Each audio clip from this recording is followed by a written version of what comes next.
Dieva svētības, cienījamie radioklausītāji, ir Dieva žēlastība, un mēs varam būt atkal kopā raidījumā Laika zīmes. Pie mikrofona Talvalds Talbergs, un priecājos, ka pēc iepriekšējā raidījuma ļoti vētrainām diskusijām mēs atkal esam visi kopā, un kā jau iepriekš sacīju pagājušajā raidījumā, ļoti atvainojos arī Rolands Eimans, ka nevarēs būt šajā raidījumā klāt. Sveicinu studijā Jelgavas vasaras svētku draudzes mācītāju Agri Ozolinkeviču. Sveicināti. Romas katoļu Svētās Marijas Magdalēnas draudzes prāvestu Andri Kravali. Labdien. 7. dienas adventistu Latvijas draužu savienības bīskapu Viesturu Reķi. Sveicināti. Un Latvijas baptistu draužu savienības bīskapu vietnieku un Mateja draudzes mācītāju Pēteri Eisānu. Labdien! Šodien lasīsim un iesāksim 7. nodaļu apustuļa Pāvila 2. vēstulē korintiešiem. Tā kā mums ir tādi apsolījumi, mani mīļie, tad šķīstīsimies no visiem miesas un gara traipiem un tapsim pilnīgi svēti Dieva bijībā. Atveriet mums savas sirdis. Mēs neesam nevienam pāri darījuši. Nevienu neesam veduši postā, nevienu pievīluši. To es nesaku notiesādams, jo es jums to jau esmu sacījis, ka jūs esat mūsu sirdīs, lai mēs kopā mirtu un kopā dzīvotu. Man ir pilnīga uzticība uz jums. Es esmu lepns uz jums un ļoti iepriecināts. Neraugoties uz visām mūsu bēdām, mans prieks ir ļoti liels. Jūs vēlaties sacīt kaut ko kopumā, un tad mēs varētu runāt par atsevišķām brīnišķīgiem. Mēs gribētu arī runāt par šiem apsolījumiem. Būtu vienīgi pateikt, ka šeit ir Pāvila prieks par vēstuli. Pirmo vēstuli, kas ir nesusi labus augļus, kas ir labi ietekmējusi, un tāpēc mēs gan sadalām šo tekstu tā kā nodaļās, bet īstenībā šādu nodaļu nav. To, ko mēs pagājušais iesākām runāt par to, ka Dievs vēlas mājot mūsos, lai mēs būtu viņa bērni, šī doma tiek attīstīta caur to, ka mēs esam aicināti uz svētumu, dzīvot Dieva bijībā, un tad arī Pāvils konstatē, ka tas tad šīs pirmās vēstules pamudinājuma ietekmē arī notiek. Par apsolījumiem runājot, kā jau teicu, apsolījumi šeit noteikti attiecās uz to, ko viņš šeit apsola, ka Dievs mājos mūsos. Un tālāk no tā nāk secinājums, tāpēc, ka Dievs ir mūsos, šķīstīsimies. Viņš dod iemeslu, kādēļ mums ir jābūt šķīstiem un svētiem. Lieliski raksturvieta, starp citu. Jā, brīnišķīgi. Un it īpaši, kā Pāvils parāda to, ka Dieva nodoms ir mūsu svētīt. Vēl jau vairāk, ka Dievs jau ir visu izdarījis no savas puses.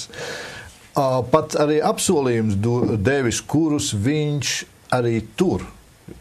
Vēl neviens nav piedzīvojis to, ka kāds no Dieva apsolījumiem būtu, ko Dievs netur, savu vārdu. Nav. Es neturu savu vārdu. Cilvēks netur savu vārdu. Bet Dievs saka, es savus apsolījumus piepildīšu. Bet ziniet, kas te ir vēl?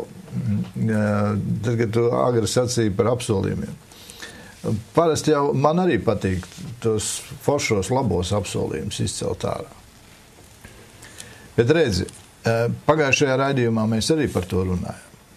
Dievs arī savu veidu 6. nodaļas noslēgums ir apsolījums. Es nebūšu kopā ar jums, ja jūs neizmetīsiet ārā dievekļus. 7. nodaļā viņš vēlreiz mēs saprotam, šķīstīsimies no visiem miesas un gara traipiem. Kāpēc? Tikai tāpēc, ka Dievs ir apsolījis. Es nebūšu kopā ar jums, ja jūs nešķīstīsieties, ja es kļūdos. Dieva apsolījumiem ir nosacījumi. Jā, viņš liek nosacījumus. Ja. Vienīgais laikam, kur apsolījums, kur nav nosacījums, ir viņa otrā atnākšana Jēzus Kristus un pasaules gals. Tur vienkārši būs un viss. Bet tie, kas mums ir ikdienas dzīvē, tur ir nosacījumi. Un Bībele saka, bez svētas dzīves neviens to kungu neredzēs. To nevar mainīt, var gribēt mainīt, nevar mainīt, tas tā paliek. Un šeit es gribētu pasvītrot vēl to no miesas un no gara traipiem, jo ir tādas idejas pat mūsdienās, ka man gars ir svēts, un tad tā miesa, man roka nozaga, bet gars jau man nav zaglis, es jau esmu šķīs Jēzu Kristu. Bībeliski es to saucu par muļķībām, pēc tā, ko es saprotu no Bībeles, un arī iepriekšējās kur es jau skatījos 1. korintiešiem 6. nodaļā 20. pāns, jo jūs esat dārgi atpirkti, tad pagodiniet Dievu ar savu miesu. Un daži saprot, pagodināt Dievu ar savu miesu nozīmē vienkārši atnāk svētdienā uz baznīcu, pacelt gaisā rokas, viņš ir pagodinājis. Nē, tur ir skaidri runāts, negrēko. Tu nedrīksti grēkot, ja tu apliecini, ka esi Dieva bērns, un man liekas, ka tas ir ļoti skaidri pateikts. Vispār ne miesa, ne gars.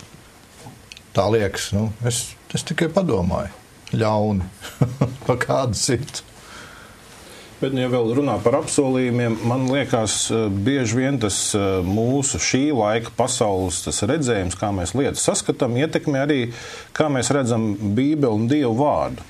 Un tas ir tāds brilles, ko mēs uzliekam. Un, piemēram, viena no lietām ir tā, ka mēs dzīvojam tādā individuālismu laikmetā. Un mēs cildinam individuālos sasniegumus un panākumus, un arī bieži vien apsolījumus mēs attiecinam, tie ir man. Es un mans Dievs, es un mans Jēzus, tātad tas ir par mani. Bet, lai redzam, kā, piemēram, kaut vai iepriekšējā nodaļā, 16. pantā, kur teikts par Dieva templu un dievekļiem, uzreiz nākamais teikums ir, mēs esam dzīvā Dieva templis. Tas ir tā, jā, gan ir, svētais gars ir arī manī, bet kopumā kā draudz mēs veidojam šo templi.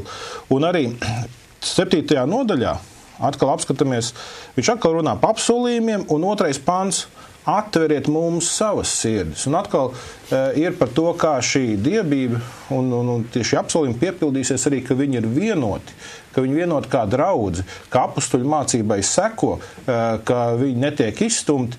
Un es domāju, to mums ir jāredz arī tīri tekstā, kur daudz skaitlis tur arī to pamanīt kaut vai tādu niansi, piemēram. Jo man liekas, to es reizēm pie sevis esmu pamanījis. Ja? Es nesaku, ka citiem, ja? Es vismaz pie sevis esmu pamanījis, kādreiz liekas, gribas to tā tikai individuāli uz mani paņemt, kaut gan arī teksts saka to daudz skaitli. Jā, pilnīgi pareizi. Šeit ir vairāk momenti arī, un brāļi jau iezīmēja tas apsolījuma moments, un tad nāk tas Pāvila arī tālāk, ko tu lasīji, ka viņš viņus nav domājis notiesāt, bet aiz mīlestības to dara, jo viņa tas pārdzīvojums ir, lai tā pestīšana ienāk arī šajā sašķeltajā un korumptajā Korintas vidē. Un tāpēc arī tā iepriekšējā raidījumā, ka mēs runājam tie striktie atgādinājumi un tā vēlme, lai nekas nenostājās starp Dievu un tevi. Loģiski mēs ejam, un to, ko tu, Pēters, sacīji, manuprāt, arī ir tas individualisms kaut kur nāk. Loģiski pestīšanu mēs saņemam personīgi, ar savu personīgo ticību. Ja, bet tā pieaugsme, kāpēc tad Kristus arī to draudzi sauc, manuprāt, tāpēc, lai mēs viens otru uzmundrinot, stiprinot, lai mēs varam iet uz priekšu, un Pāvils te saka, arī mūs paņemat savās sirdīs, mēs jūs savās, un te ir vajadzīga arī tā kolektīvā vienotība, jo ja mums nav šī te vienprātība, vai tas tad arī tas apsolījums pilnā mērā nedarbosies, ne? Jo tur ir arī apsolījumos, ir tie nosacījumi, pareizāk ir sacīt, bet liela daļa no tiem nav individuālie nosacījumi, bet ir arī kolektīvi. Mēs viņus paņemam kā individuālos, tos kolektīvos. Un brīžiem, ziniet, man ir jārausta pleci un to, kas ir vispār apsolīts konkrētā situācijā, to pēkšņi uzreiz traktē Latviju. Uz Latviju. Uz visu Latviju. Es nerunāju labi vēl dievbērniem Latvijā, bet uz visu Latviju. Te ir jābūt pareizi ir jāsako un jāskatās līdz, kam tas apsolījums ir, un precīzi, ko ar nosacījumu, ar noteikumu, nepatīk tie noteikumi, man arī nepatīk. Bet šeit ir, 1. pantā interesants ir jaunais tulkojums, kad mums, mīļotie, ir tādi apsolījumi, šķīstīsim sevi no visiem miesas un gara netīrumiem, lai sasniegtu svētumu Dieva bijībā. Jaunajā, tas ir vecajā, ir, lai tapsim pilnīgi svēti Dieva bijībā. Jaunais it kā varbūt izklausās tāds saprotamāks. Tu vēlies kaut ko sacīt, saki, bet pēc tam es gribētu, ka mēs runājam par, ko nozīmē Dieva bijība, kas tas vispār ir. Bet vēl trešā iespēja, un Dieva bijībā sekmēsim savu svētapšanu. Tad bijība kā priekšnoteikums mūsu pestīšanai. Man liekas, ka vēl būtu ļoti svarīgi atcerēties, ka gan iepriekšējā nodaļa, gan šī nodaļa ir apustuļa, Dieva kalpa, Kristus sekotāja un vadītāja, šī gadījumā Pāvila un līdzbiedru raksturojums, jo viņi ļoti daudz runā par sevi. Un tad arī šajos apsolījumos, ko viņi uzskaita, viņi arī parāda savas attiecības gan ar draudzi, gan savas attiecības ar Dievu. Un tas ir ļoti svarīgi to pamanīt, un tas ir īpaši mums ganiem, jo īpaši viņš runā kā gans, sakot, es taču gribu ar jums mirt, gribu dzīvot, es atdevis visu, neko neesmu apkrāpis, neesmu vedis postā, nevienu neesam pievīluši. Tad viņš nav vienkārši kā viens līderis, bet šeit jau, ko tu sacīji, ir baznīca, un tāpat laikā arī ir katrs indivīds. Tas ir ļoti, ļoti svarīgi paturēt prātā. Un, protams, kā priekšnoteikums, atgriežamies pie šīs bijības, ir līdzība Dievam. Kas tad ir Dieva bijība? Esiet svēti, kā Tēvs debesīs ir svēts, kalna svētības, ko Jēzus ļoti svinīgā veidā pasludina. Bet tur ļoti labi sākotnēji nedaudz savādāk izlasīt. Dieva bijība ir primārais, lai taptu svēti. Jā, tas nozīmē, ja nav šīs Dieva bijības, vecos laikos teica baime, tas nav bailes, bet tiešām grūti atrast vārdu, bet tāda pazemīga attieksme Dieva priekšā, ar to tad mēs sekmējam savu svēttapšanu.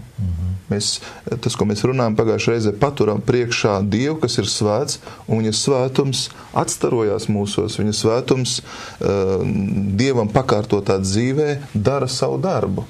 Kad ir sacīts, ka mēs kaut kur esam tā kā spoguļi, pat ja mēs esam sadauzīti un lauskās, tomēr mēs arvien vairāk un vairāk mīlot Dievu, varam viņa gaismu atstarot, nest, un tā nenāk no mums.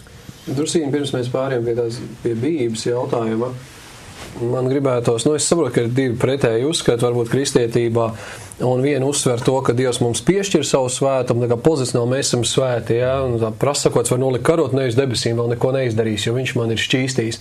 Bet šīs raksturvietas runā arī par to, ka, kā man liekas, tur ir roku rokā, viņš man piešķir, un viņš man dara svētu, viņš arī sagaida, ka es bijībā iešu to svēto ceļu, un tāpēc Bībele saka, topiet svēti visā savā dzīvošanā. Tā kā tas ir tāds, Dievs manī strādādams dara mani spējīgu atsaukties viņa gribai, un atsaucoties viņa gribai, es atkal, un tas ir mana kristīgā dzīve sastāv no tā, ka es bijībā viņam paklausu, un viņš mani veido, un visu. Viens piemērs tieši, ko tu saki. Jēzus un bagātais jauneklis. Un finālā, ko Jēzus saka, grūti ir ieiet, ja būs ieiet bagātam debesu valstībā. Kā kamēliem caur adatas aci. Labi, tas tur ir līdzībā. Un te redz, kur tieši tas, ko tu agri sacīji, tev pašam kaut kas ir jādara. Jo Jēzus arī tas bagātais saprata, ka kaut kas ir jādara. Te atkal mēs neieejam nākošajā novirzienā, jeb nepareizībā, kā tagad ar savu darīšanu mēs iegūsim debesu valstību, jeb atvērsim vārtus, jeb tur mūs sagaidīs koris augšā. Jo vairāk būs darījuši, jo lielāks koris. Absolūti ne. Bet bagātais pienāca pie Jēzus ar vienu jautājumu. Mācītāji, ko man būs darīt? Tātad skaidrs, tātad ir jādara. Bet tā bijība svētumā, kā to visu sabalansēt, un faktiski jau bez bijības arī tu īsti nezini, ko darīt. Tu kaut ko jau dari, bet tu īsti arī nesaproti, kāpēc darīt. Bagātam bija bijība. Viņš teica, es esmu piepildījis visus baušļus. Nevis piepildījis, bet izpildījis visus baušļus. Jā, vai to var saukt par bijību, vai tur vēl mēs varētu ieiet tādā diskusijā par bijību un nebijību. Viņš vienkārši darīja to, kas bija iedomāts nolikt tradīciju, un viņam šeit ir, jo tur, kur reāli bijība faktiski parādījās, nāca tad atdod visu un nāca seko man. Vai ne? Tur jau bijība neparādījās, tur ienāca skumjas sirdī, vai ne? Kā es tagad to savējo, tātad tas rādīja, ka viņa līmenis ir drusku virs tā Dieva līmeņa. Un es domāju, ka ne jau tikai bagātajiem grūti reizēm, kāpēc nabagām būtu vieglāk, ja viņš visu dzīvi kurina pret Dievu, kāpēc es esmu nabags, vai ne? Kāpēc man nav tas, kas tur ir? Kamēr ir uzmanība uz mani, ir ļoti grūti ieiet debesu valstībā. Tu pateici, tas vēl neko nenozīmē, tas nerāda bijību, ja tu esi piepildījis visus baušļus. Tieši tā, jo mēs varam arī ja mēs tālāk runāsim par to svētumu, šeit ir ļoti dažādi uzstādījumi. Un atkal, kurš viņus uzliek? Bieži vien mēs viņus noliekam. Un atkal, mēs esam tie, kas Dievu koriģē. Un līdz ar to tā bijība, tas respekts, vai ne, savā būtībā viņš apgriežās otrādi, viņš it kā ir ārējs, bet sirdī viņa nav. Paskaties, vēl viens piemērs, brīnišķīgi. Viens lūdzu saka, paldies, kungs, ka es neesmu tur tā kā tur tas. Bet viņš arī no dillēm 10. tiesdeva. Ir no mētram bijība. Viņš gavēja. Pareizi, gavēja. Viņš lūdza. Un solīts cilvēks bija, piedošana. Ļoti solīts cilvēks. Ja drīkst vienu repliku šeit, Pāvils runājot ar korintiešiem, runā pirmkārt, es domāju, ar daudziem jūdiem, kas saprot.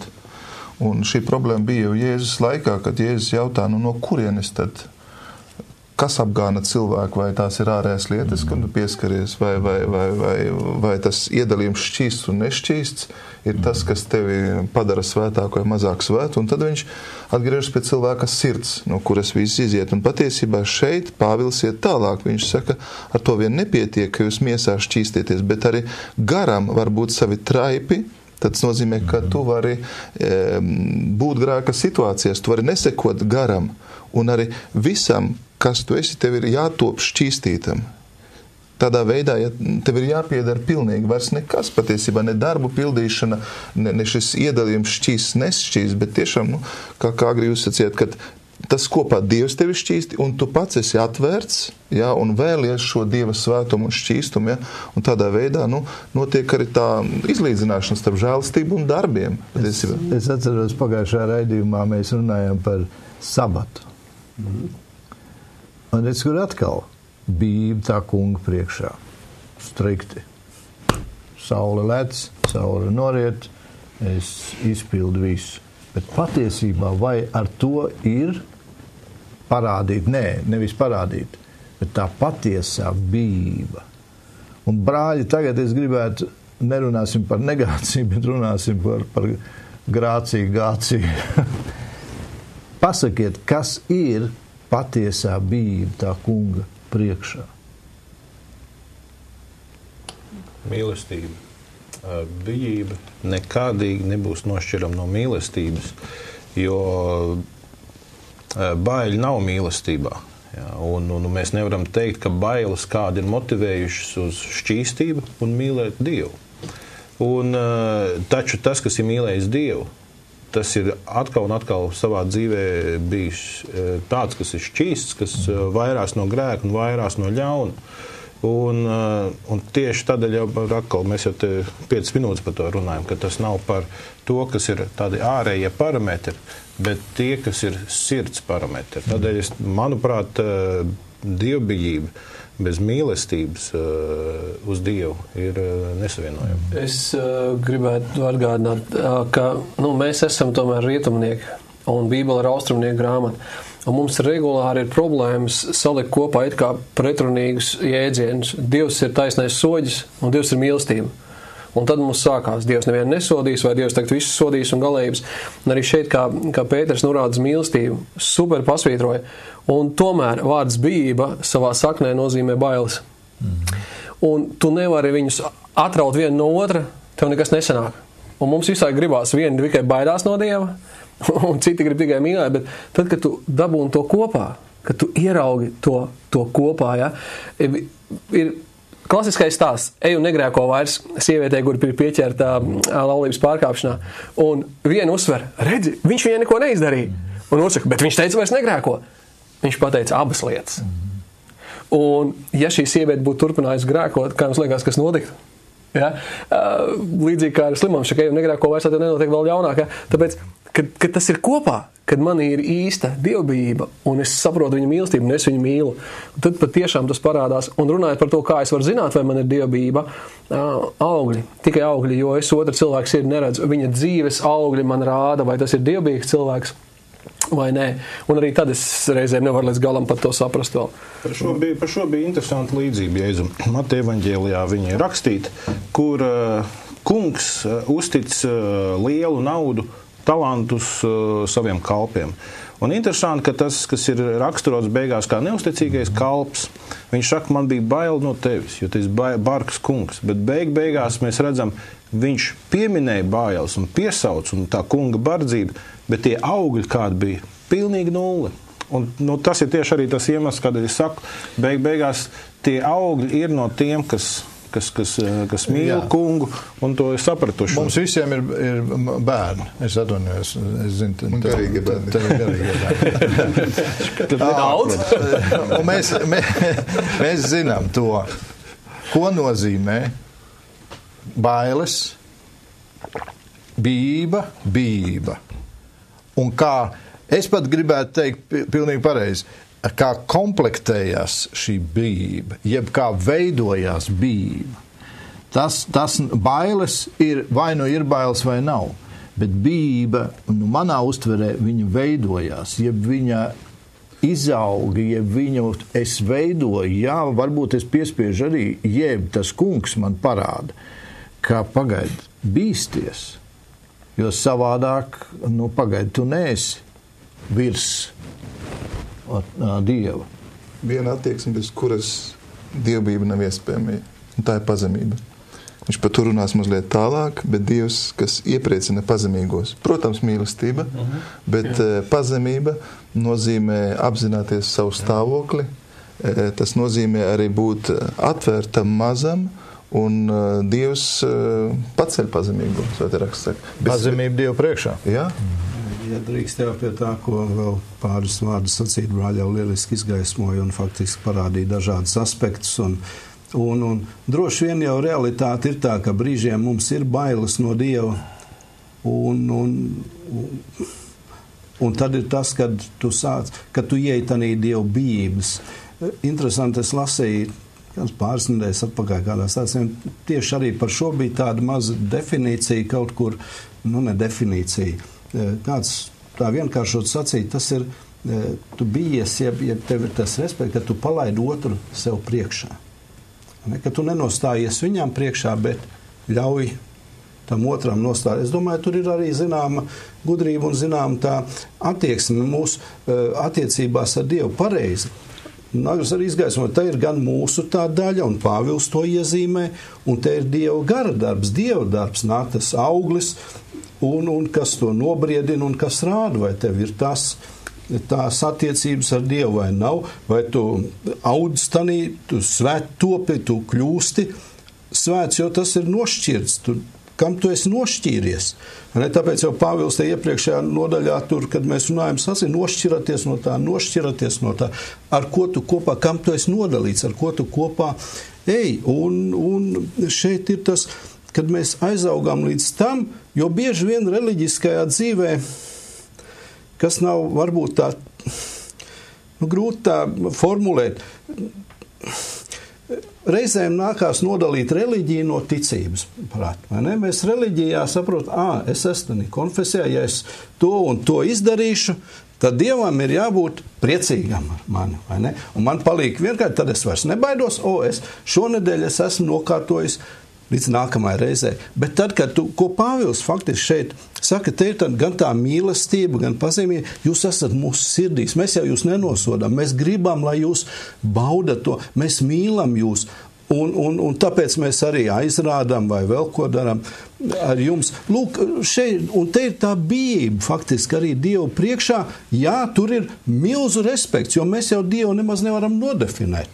Mums ir ieskicēts vienkārši, ka un parādīts tādā stāstā, ja tu esi ar Dievu, tad tu ej uz tur, kur ir izeja, kur ir nākotne. Kad nav tā kā agri, tu arī sacīja, tad tipināt tur un gals un cauri, dara, ko grib, tu esi pie beigām vienalga būs tur. Es klausījos un es gribēju pasvītrot vienkārši teikt tajā vārdu attiecības. Un tas ir vienīgais veids, kā izmukt no tās reliģiskās, es izpildīju 5 punktus, man viss kārtībā, ja? Un tad arī tu sāc izprast gan bijību, gan mīlestību, jo, nav attiecības ar Dievu nav formula, es nevaru uzstīt 3 punkti, 6 izpildi, 3 apakšpunkti, viss kārtībā, tas ir personīga dzīve, Kristu, viņš mūsos, un savādāk tas vispār nav iespējams. Tālu, tu pieminēji bērnus, kad vecāki un bērni, jā, tu vari bērnus audzināt, ja veidot tās attiecības, ja neattiecības tā, ka viņiem visu laiku būs no tevis bail. Viņi gribēs, lai tu esi kaut kur prom, negribēs rādīties tev acīs, ja tu ar viņiem vari tā viņus audzināt, veidot viņu dzīves, ka viņi grib nākt pie tevis, grib izstāstīt, kas viņiem uz sirds, grib palūgt padomu.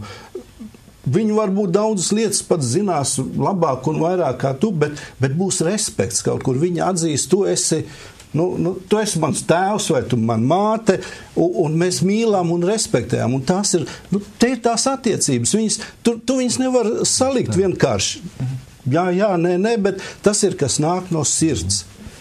Es domāju, ka pat mums pat nav jāmēģina nodefinēt šo dievbību, kaut gan gudrības grāmata ir savai definīcijas, bet kas mums var palīdzēt, mēs varam paskatīties dievbīgus cilvēkus svētos rakstos, piemēram, Ieps. Un viņš saglabā dievbību, saglabā uzticību kunga likumiem, žēlsirdību, tad apglabājot mirušos, pūloties, darot visu.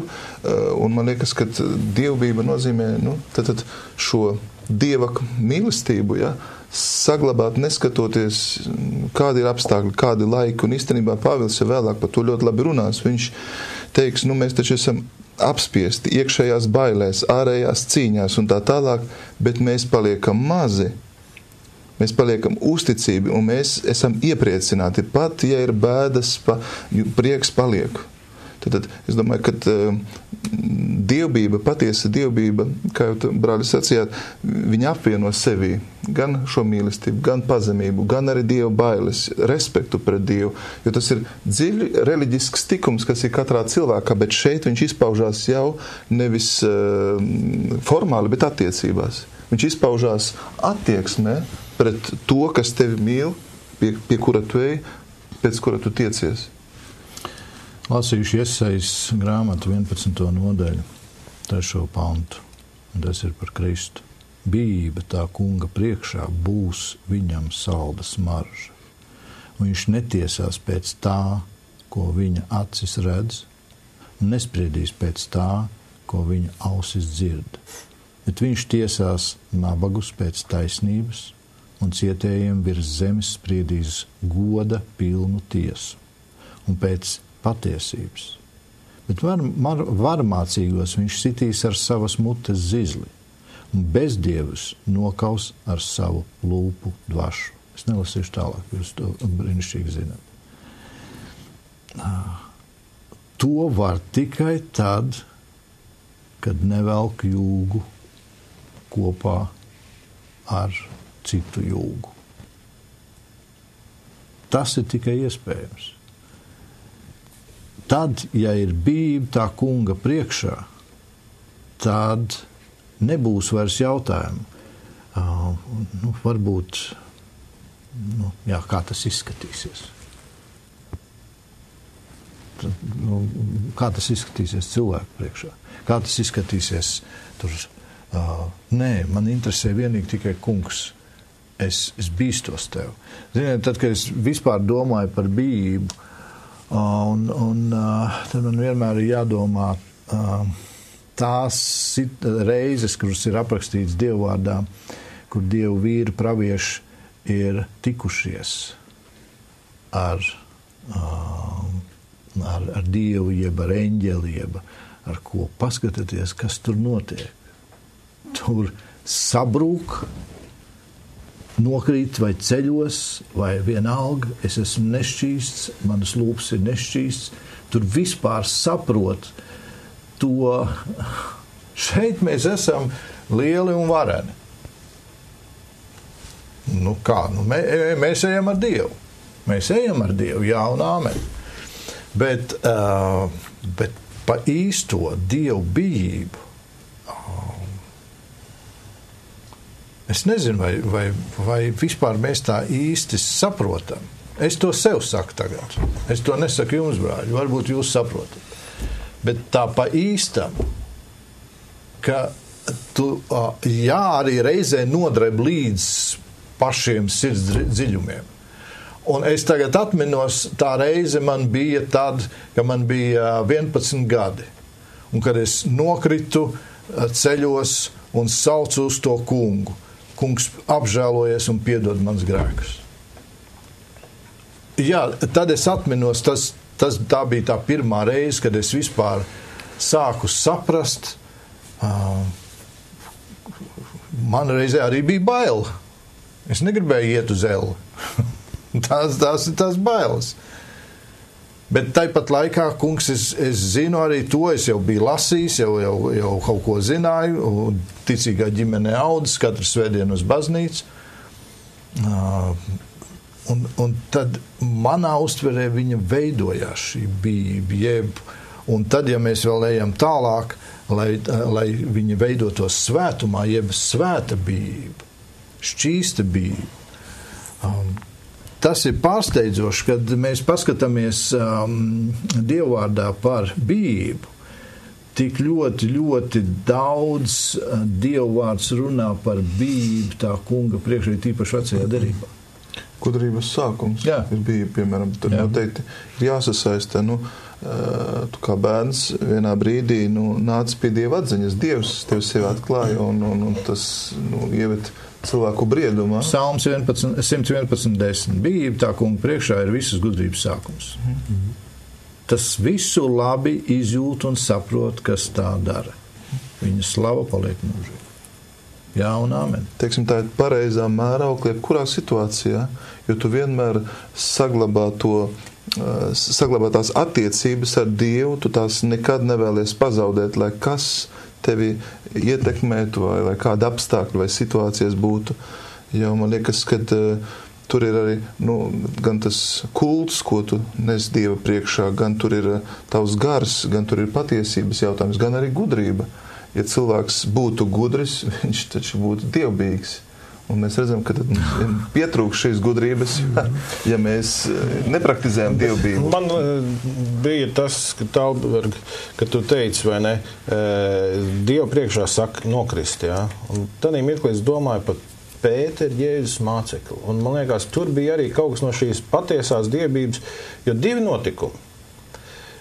Zvejnieks Pēteris, nāk mācītājs Jēzus, iesēžas viņa laivā, māca un beigās saka, tagad te ir pamakšķerē. Un viņš saka, ko tu mācīsi man? Es esmu zvejnieks, bet uz tavu vārdu es izdarīšu. Viņš izvēl kaut ko abrīnojumu lomu. Un ko viņš dara? Pirmā lieta, viņš saka, ej prom no manis, es esmu nešķīrs, netīrs, negrēcīgs cilvēks.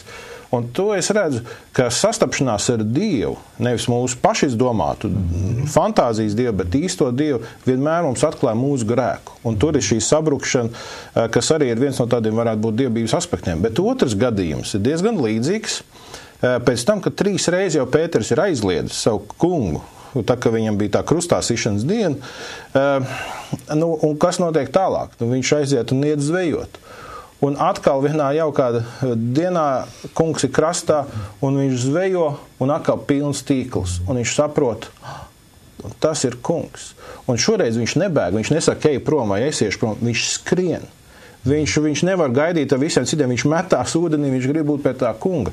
Un man liekas, te ir tā bijība, ka īstā bijība viņi nekad neatgrūž. Viņi vienmēr velkās pie Dieva. Un pat tad, ja cilvēks ir grēkojis, viņš apzinās to savu vainu, savu nepilnību, savu grēku, bet viņš velkās un viņš netiek atstumts. Man liekas, tur ir tas evaņģēlijs, ka tad, kad mēs esam Dieva priekšā, mēs redzam, cik ļoti grēcīgi esam, vēl grēcīgāk nekā jebkad bijām pa sevi atļaujušies domāt.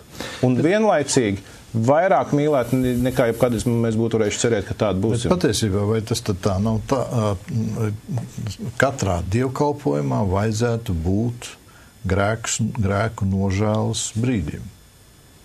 Nu, es zinu, katoliskajā baznīcā katru reizi. Jā, luteriskajā baznīcā arī ir katru reizi. Viss vienalga, tas nekas, ka tu esi kristīts jau 50 gadus. Ir gan individuāli, gan kolektīvi. Jā, es zinu, ka tas arī notiek draudzēs. Varbūt tās nav kā atsevišķs punkts kalpošanai, jeb kaut kā tā, bet patiesībā jau izejot ārā un atnākot atpakaļ, tu jau apgrēkojies, jau domās, jeb kaut ko redzot, jeb dusmojot, jeb vienalga. Tev jau momentāli tajā pat sabatā izej no baznīcas ārā, kaut vai pēc pāris stundām atnāks atpakaļ, jau būs ko nožēlot. Es esmu pārliecināts. Tik traki nav. Nav tik traki? Nē, tik traki nav, ne. Nu, labi. Es esmu tur skatījies un īpaši Jāņa vēstulēs, kad lasīja, tas apgalvojums vairāk nāk no mūsu iekšējās pazemības attiecībās pret Dievu un tāds bijības, ka, apmēram Dāvids tilā šķīst man no neapzinātām vainām, bet, kad tā reāli, apskatās, tad Jānis saka, viņš nespēja, burtiski tas vārds nozīmē grīzes, viņš nespēja palikt grēkā. Jo viņš ir jaunpiedzimis radījums, viņš nespēja palikt grēkā. Tāpēc viņš saka, mums latviešu lūgumā rakstīts, viņš negrēko. Ja? Bet viņš nespēja palikt grēkā. Un kā kristietī ir ielikt iekšā tas dzenulis, kas tevi burtiski stumj dzīvot taisnībā. Ja? Mēs sagrēkojam un var sagrēkot. Un var dienā 10 reizes patiešām gadīties, ka sagrēko. Bet joprojām, ja uzmanīgi sevi apstītos, būtu dienas, kur redzētu, ka reāli Dieva vārds nav pārkāpts. Un tas nav mūsu nopelns, tas ir svētā gara darbs mūsos. Ja? Vienlaicīgi nenoliedz to, ka cilvēki grēko. Vienlaicīgi nenoliedz. Tagad viens piemērs. Mēs esam līdzīgi dabā. Mēs izskatā arī esam bišķi līdzīgi. Man nav brīlis. Es esmu miermīlīgāks. Jā, tu esi daudz miermīlīgāks. Es tā nedomāju, bet labi. Labi. Un tagad pasaka lūdzu. Vai ir viena diena, kad pilnīgi seceni ir gājuši vismazākās dusmas? Jā, es nerunāju par svētām dusmām. Tās vajag katru dienu. Ja es neiekāpu mašīnā pie stūras, tad var iztikt arī bez dusmām. Jā, reizēm. Un te ir tas, kaut vai šis viens mazais virziens, jeb aspekts, cik daudz kristiešu katru dienu iet gulēt, kur ir rakstīts, lai jums saule nenoriet dusmojot. Uzreiz jautājums. Kas notiek, kad tu sadusmojies? Uzreiz pēc tam, kas notiek ar tevi? Tu to apzinies vai neapzinies? Nevienmēr es to apzinos. Es pēc kāda laika, varbūt nākošā dienā, redzu to, ka man nevajadzēja dusmoties, jo tas tramvajs, es atceros vecos laikos. Bet tu gaidi līdz svētdienai? Lai lūgtu piedošanu? Jā, es negaidu līdz svētdienai. Jā, bet man faktiski vispār nevajadzētu nevajadzētu dusmoties, bet tur ir tas, ka, jo es esmu tajā kungā. Tiklīdz tu esi pāri.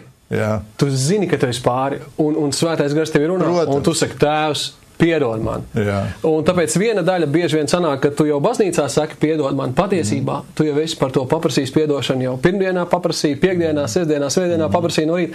Tāpēc, mums kaut kur arī jātic tam, ka Dievs mums patiešām piedod. Ka tajā brīdī, kad es saku piedod, man ir piedots. Es tikai domāju, Svētā raksts saka, ka taisnīgais 7 reizes dienā grēko. tad arī viņš turpat arī teiks, ka 7 reizes dienā es piesaukšu, un tad arī, kas saka, tā liela Dieva žēlastība, ja cilvēks spēj saglabāt mieru un savaldīties. Un viņš neizdara neko sliktu, bet dažreiz arī, es domāju, ļoti svarīgi arī darīt to labo, uz ko Dieva gars mūs mudina. Ne tikai tas, ka mēs kaut ko neizdaram, mēs paliekam tādā, stāvoklī bez grēka, bet arī dažreiz Dievs mūs daudz ko mudina, mēs to arī nedaram. Tā varbūt arī problēma, tā paklausība svētajam garam. Jā, tad man šķiet, ka abi šie aspekti, ne tikai vairīties no grēka, bet arī dzīvot žēlastībā un nest šos augļus. Es gribētu tikai paskaidrot, tad, lai nerodās nepareiza doma. Es neuzskatu, piemēram, ne par sevi, ne par citiem cilvēkiem, ka kāds ir absolūti svēts kā Kristus un bezgrēcīgs. Ne par to ir runa, ja? Bet man liekas, ka tur mums tas ir iegājis tādā automātā, piedomā mans grēkus, ja? Ka tur pat vairs netiek kontrolēts un saprasts, un svētā gara balss vairs, viņi praktiski zaudē nozīmi jau. Un Dieva vārds bieži vien pat zaudē nozīmi, vai tas to sauc par grēku, vai nesauc par grēku, ja, kas vienkārši automātā, hops, un viss. Un tad es tam īsti vairs nesaprotu jēgu, ja, tādai frāzē vienkārši pateiktai. Tic arī rakstiem, un Pāvils atgādina, ka pēc definīcijas mēs esam grēcinieki. Bet ir atkal tas, ka kas ir Kristū, tas ir jauns radījums. Tas nozīmē tas, ko tu arī uzsvēri, ka kamēr es eju, un man ir tā bijība Dievu priekšā, un es svētais gars, kad uzrunā man mēs ejam, es esmu, es neteikšu bezgrēcīgs. Bet es esmu pareizās es eju kopā ar Dievu. Es eju kopā ar Dievu. Vai ne? Es varu krist kādā lietā, bet es ceļos. Kur ir tā starpība? Vai ne? Vai tu paliec tur, jeb tu celies, tu saki, piedod, Tēvs, man žēl, es nožēloju, to ar tālu sacību pienāk brīdis. Jā, ka tu tā pa lielam kaut kur tev sagrāb tas. Domājot par to baznīcā, vienai daļai varbūt, ka nav jēgas tur frāzēm, tie, kam ir individuālā un tā dzīve, bet mēs esam ļoti dažādi savis tā kunga kūtī, vai ne? Tur ir gan auni, gan avis un visādi. Un varbūt, ka tas kolektīvais atgādinājums ir vajadzīgs tanī reizē, ka tas vienkārši noskaņo varbūt atkal tevi kādu, kas tur ir ienācis tāds varens, jo faktiski tanī brīdī, un mēs, paldies Dievam, nelietojam to, bet ir cilvēki, kuri saka, un es esmu sastapies ar priekš kam tam man to vajag, es jau negrēkoju, vai ne? Es jau esmu labāks par tie. Es esmu bezgrēcīgs. Šinī pat brīdī tu jau esi samelojis un sagrēkojis, vai ne? Par šo es gribētu teikt, ka mums varbūt reizēm mēs operējam ar ļoti tādu šauru grēka definīciju. Tas šaurums ir patiesība, bet vēl kaut kas cits būtu jāiekļauj. Baušļu pārkāpšana ir grēks. Tas ir skaidrs. Bet arī nav bijība. Tā, protams, nebijības izpausme. Tieši tā, tas ir pretsats bijībai pret Dievu.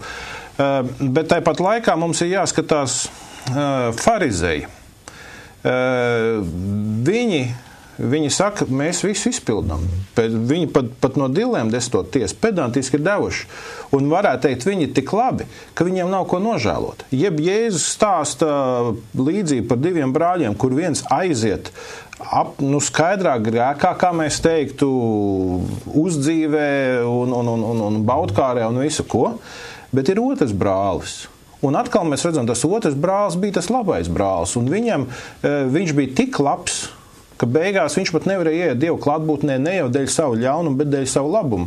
Līdz ar to tad, tas paradoks ir tas, ka mums šajā grēksūdzē jāiemācās ne tikai nožēlot grēkus, bet reizēm arī nožēlot savus labos darbus, kas nav ticībā un paļāvībā uz Kristus evaņģēliju darīti, bet vairāk kā mēģinājums izpirkt sevi, pašiem veidot savu vārdu, identitāti un savu godu celt. Es tikai domāju, ja tu sacīji, ka tie farizēji tā praktizē, ka viņam nebija ko nožēlot. Es domāju, ka tur jābūt niansētam. Viņi var tā domāt, bet tāpēc jau Kristus liktenis bija tāds, un tāpēc jau Kristus tik asi vērsās, jo viņi iegājuši bija gan rituālismā, gan sevis attaisnošanā, un patiesībā viņiem pietrūka tā galvenā mīlestības, žēlsirdības, un viņi dzīvoja savā sistēmā, kas patiesībā viņus pašus arī notiesāja. Bet tas redz, visgrūtāk ir atgriezties pie Dieva cilvēkam, kas ir labs. Tīri arī no savas pastorālās pieredzes noteikti tev ir bijušas sarunas ar cilvēkiem, kas varbūt ir sagrausti par to dzīvi, ko viņi patiesībā ar nepareizi dzīvot grēcīgi, kļūdaini, ir sagrauši. Un tāpat laikā būs cilvēki, kas ir jauki, izpalīdzīgi, un visi viņi saka, bet pagaidi, es jau esmu labs, ko tu vēl man gribi mācīt? Bet Dievam jau nevajag mūsu labumu. Jā. Dievs grib, un to mēs lasījām pagājušajā 16. pantā, es mājošu viņos, es starp viņiem staigāšu, es būšu viņu Dievs, viņi būs mana tauta. Tad kristīgā ticība nav kaut kādu pavēļu likumu izpildīšanu, priekšrakstu īstenošanu, bet tā ir dzīve Dievā. Jā, mūsu laiks ir aizsteidzies un gribu noslēgt šo raidījumu ar Salmanu pamācību 22. nodaļā 4. pantu. Pazemības, proti Dieva bijības alga ir bagātība, gods un dzīvība. Lai Dievs jūs visus bagātīgi svētī, ja tas kungs atļaus, mēs tiksimies atkal pēc nedēļas. Visu labu!